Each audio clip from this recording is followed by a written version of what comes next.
Let me tell you a story. A poor boy had a grand dream of becoming a millionaire. And after years of struggle, hard work, and a bit of luck, he finally becomes one. He has the house, he has the car, he has everything he ever pointed at and wanted. And yet, when the day arrives, he becomes completely hollow inside. Does this story sound familiar? You may not had the dream of $1 million, but I'm sure you had a grand dream of your own. And after achieving it, you felt nothing.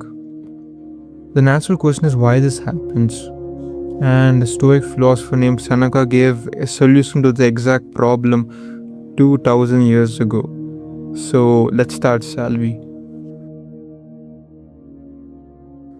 Think about the last time you convinced yourself that something would finally make you happy. Maybe it was a job title, maybe it was a relationship, maybe it was something smaller, a new phone, a trip you'd been saving for, or even a number on a scale. And you told yourself, once I have this, I'll be satisfied. But you got it, and the satisfaction lasted what? A week, a few days, maybe a few hours before the mind quietly moved the goalposts further away. This is not a coincidence, it is not a personal failure.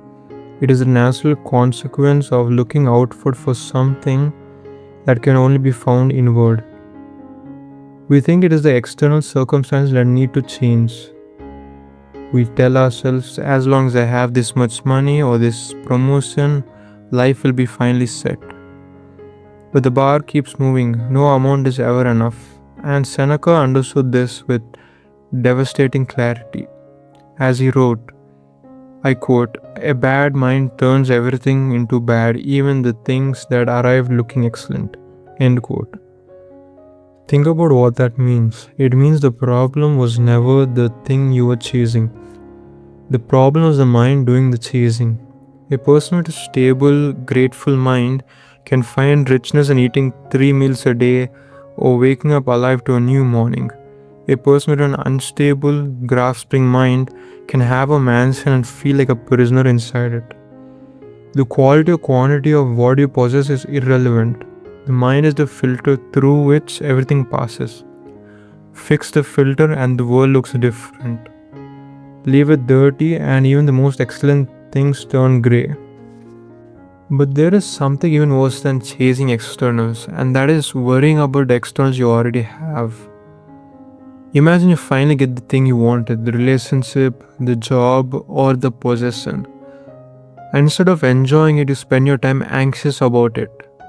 You check your phone obsessively, you replay past conversations looking for bad signs, or you even lie awake calculating how long it will even last. Seneca saw this clearly as he wrote, the fear of losing something is equivalent to the pain of its loss. Read that again slowly. The fear of losing something is equivalent to the pain of its loss, which means that you're already suffering the loss right now in your mind. Even though the thing is still yours, you're paying the emotional price of losing something you have yet not lost. You're allowing something that does not yet exist, a future moment of loss, to steal the only thing you have right now that you can be absolutely certain of, the present moment, your time right now. This is how destructive and unstable mind truly is. It robs you twice, once it fears, once it loses. So, what is the answer? Are we supposed to give up everything and live without desire? Lock ourselves away and feel nothing? Seneca was not asking for that. Neither was any Stoic philosopher. The answer is not to strip your life of everything meaningful. The answer is to examine the relationship between your mind and the things you value. Because as Seneca observed, no external thing will ever satisfy a mind that is not at peace with itself. As he wrote, nothing is secure for the insecure, nothing is lasting and invincible for a person who is fragile. Think about someone you know, or perhaps yourself, who achieved something significant and still found a way to feel dissatisfied. For example, a promotion that immediately raised the question of the next one, or a holiday that was spent partly worrying about coming home. The insecurity travels with you. It does not stay behind when you move forward. But then Seneca says something unexpected. He says this very fact that everything goes, that even we ourselves must go, is consoling. Be calm when something leaves, he says, because you will leave as well.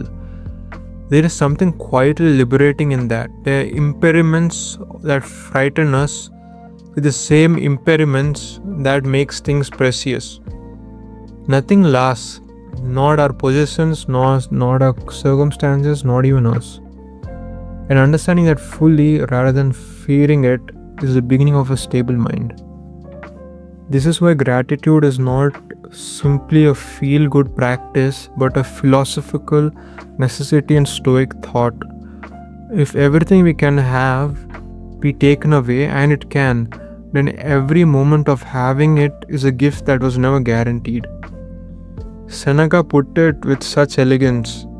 I quote, "We can be robbed of having, but never of having had." End quote. No one can reach into your past and erase what you experienced, the dinner, the conversation, the beautiful morning you woke up to. Those are yours permanently, even after the thing itself is gone. To receive something fully and then to lose it is not a tragedy.